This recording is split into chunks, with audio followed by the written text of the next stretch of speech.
Siapa yang harus menghapus air mata mereka itu siapa? Kalau bukan kita sebagai wakil rakyat, kalau bukan Anda sebagai menteri, siapa? Hanya kita yang bisa. Jadi mari Bapak Menteri, di Timur Tengah Selatan banyak sekali mayoritas kami Kristen Pak. Formasinya guru Kristen, tapi yang dikasih guru agama Islam. Akhirnya guru itu tidak diberi jam pelajaran, 0 pelajaran, tidak dibayar. Tetapi dana daunya sudah dihitung masuk ke APBD. Salam sejahtera bagi kita semua, kembali dengan saya di channel ini. Kiranya teman-teman yang menyaksikan channel ini diberkati Tuhan Yesus Kristus. Pada kesempatan kali ini saya mengajak teman-teman untuk melihat seorang anggota Komisi 10 DPR RI yang mengungkapkan sebuah fakta bahwa guru-guru honorer yang berada di dalam pendalaman kurang mendapatkan keadilan sosial. Ia mengungkapkan bahwa ada guru-guru yang baru mengajar 1-2 tahun mereka diloloskan P3K, sedangkan yang sudah mengajar tuh belasan tahun justru mereka tidak lolos P3K. Seperti apa cuplikan videonya saudara? Mari kita simak berikut ini. Dan saya ingin kita juga mengingat bahwa pahlawan nasional itu masa lalu yang harus kita ingat. Tetapi ada juga yang harus kita perjuangkan saat ini adalah pahlawan-pahlawan tanpa tanda jasa. Guru-guru honorer yang sudah mengabdi belasan tahun di daerah-daerah terpencil, yang sampai hari ini masih menangis karena mereka tidak pernah merasakan keadilan dari pemerintah. Mereka yang sudah mengabdi di desa-desa, di pelosok-pelosok, yang harus menyeberang sungai, yang harus langgar kali kalau orang NTT bilang, ya, yang kadang-kadang kalau banjir taruhan nyawa. Tetapi sampai hari ini mereka tidak bisa masuk lolos P3K. Itu yang pertama. Saya minta perhatian Pak Menteri dan seluruh jajaran untuk guru-guru yang ada di pedalaman, yang sudah mengabdi belasan tahun Pak, bukan 1-2. Dan saya juga mau ngangkat di Hari Pahlawan ini, saya ingin mengingatkan bahwa pahlawan-pahlawan tanpa tanda jasa yang ada di pedalaman-pedalaman itu sampai hari ini menuntut keadilan sosial bagi seluruh rakyat Indonesia, sila kelima Pancasila. Kenapa tidak pernah diberikan kepada mereka? Bukti, ada guru-guru yang baru 1 tahun 2 tahun mengajar lolos P3K. Mereka yang sudah belasan tahun tidak pernah lolos dengan berbagai macam alasan. Oleh sebab itu saya minta Pak Menteri, mari kita coba ingat ini. Bagaimana justru mereka ini yang sudah belasan tahun ini, yang tidak pernah diperhitungkan oleh negara ini, justru mereka itu yang harusnya mendapat prioritas untuk diangkat.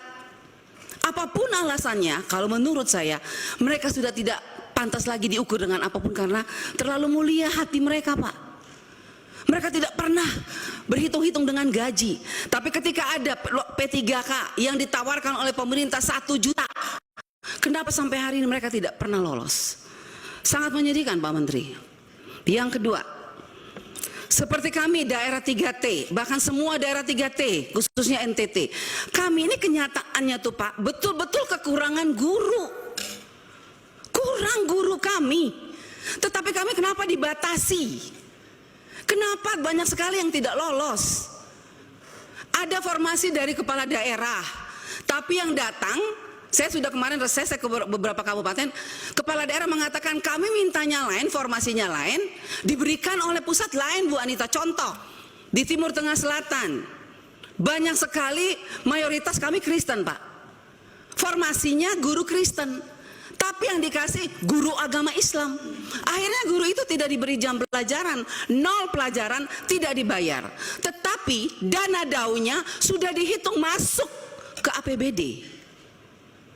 Akhirnya anggaran itu saya tanya, dipakai untuk apa Pak Bupati? Ya begitulah Bu Anita. Nah ini makanya saya minta Inspektorat Jenderal, Pak Menteri tolong Ibu, mana Ibu? Inspektorat Jenderal mana Ibu? Ini kita tolong lihat deh ya. Ini ada beberapa daerah yang dana daunya sudah ditransfer. Bu Sekjen, Pak Menteri, saya masih bicara. Jadi ada beberapa daerah yang dana DAO-nya itu sudah ditransfer ke APBD dan sudah jelas angkanya itu saya lihat untuk P3K, tetapi tidak diangkat oleh Pemdanya. Formasinya ditutup sampai hari ini. Contoh di Kabupaten Kupang, Nusa Tenggara Timur, Kota Kupang di Nusa Tenggara Timur, Pak. Kota Kupang ibu kota provinsi saja. 400 tenaga P3K yang kategori 1 itu, yang P1 itu. 2021, Pak. Sampai hari ini sudah terima SK tapi tidak diangkat. Saya mau tanya, Pak. Ini mana Ibu Nunu? Setelah SK, sebelum SK ada nomor induk katanya. Setelah itu SK, harusnya kan mereka diangkat. Tapi sampai hari ini, Bu, mereka tidak diangkat. Dan saya lihat, saya ikutin terus perkembangannya. Kenapa tidak diangkat? Uangnya sudah ada. Bahkan sekarang 2023 ditambah lagi anggarannya. Saya bingung ini. Ini prinsip penganggaran P3K yang ditransfer dari Menteri Keuangan ke daerah tuh pakai prinsip yang mana ya? SK dulu baru ditransfer uangnya, artinya kalau sudah ada SK berarti mereka harus diangkat. Tapi kok ini sudah ada SK alasannya NIK, padahal NIK itu dasar pembuatan SK. Ini pemerintah daerah bolak-balik ini. Saya minta tolong nanti Ibu Inspektur Jenderal, kita apabila perlu Pak Menteri dan Bu Nunu, kalau tadi saya senang sekali Bu Nunu bilang ada kenaikan 42% setelah rakor. Coba Bu, sekarang saya ajak nih kementerian kita rakor di daerah. Ya, jadi jangan hanya kementerian rakor dengan para bupati, gubernur di daerah selesai. Guru-guru honorer tidak tahu di bawah. Saya mengajak, Pak, mari Bapak Ibu yang ngurusin P3K, kita rakor di daerah. Dudukan kami anggota DPR RI dengan bupati dan gubernur dan panitia seleksi nasional. Kita pengen tahu sebetulnya persoalannya di mana. Orang anggarannya ada. Tapi kenapa pemerintah daerah tidak mau angkat? Alasannya apa? Dana DAU kurang. Setelah kita lihat DAU-nya nggak kurang, berlebihan malah. Nah ini persoalan. Jadi saya minta ini Bu, contoh ya, Kota Kupang, Kabupaten Kupang. Kita segera turun, kita lihat. Mereka tuh sangat gelisah saat ini karena apa? Lulusan-lulusan yang passing grade 2001 nih kita bilang. Padahal sekarang kita sudah mau tentukan anggaran 2022, 2023, tapi 2001 belum selesai. Selesaikan dulu 2021. Lolos passing grade sangat banyak tapi dicuekin oleh daerah. Pertanyaan saya kepada Pak Menteri, Anda sebagai Menteri Pendidikan yang punya guru, tenaga honorer yang kita tahu bahwa NTT itu sangat membutuhkan tenaga guru. Persoalannya Pak Menteri kok diam aja ya? Enggak, maaf Pak Menteri. Kalau menurut saya Anda hanya diam, Anda hanya sibuk urusan secara nasional. Lihat dong ke daerah. Ini banyak guru-guru yang lulus passing grade Pak menangis. Karena apalagi Bu, mereka dengar katanya tanggal 13 ini ditutup ya Bu Nunu ya. Ditutup. Mereka bilang, Ibu kalau sudah ditutup maka nasib kami seperti apa? Kami harus tunggu tahun depan lagi. Kalau daftar tahun depan lagi turun dari P1 ke P2 lagi. Padahal mereka lulus sekarang nih. Nah jadi saya minta tolong Pak, kalau bisa untuk kita selesaikan masalah di daerah, saya minta untuk tanggal pendaftaran yang batas tanggal pendaftaran pendataan ini tanggal 13 saya minta diperpanjang. Kita selesaikan masalah, kita jangan lompat nggak jelas Pak. Saya minta diperpanjang, bila perlu Bu pimpinan, melalui pimpinan, saya minta Bu kita harus undang tuh Panselnas tuh.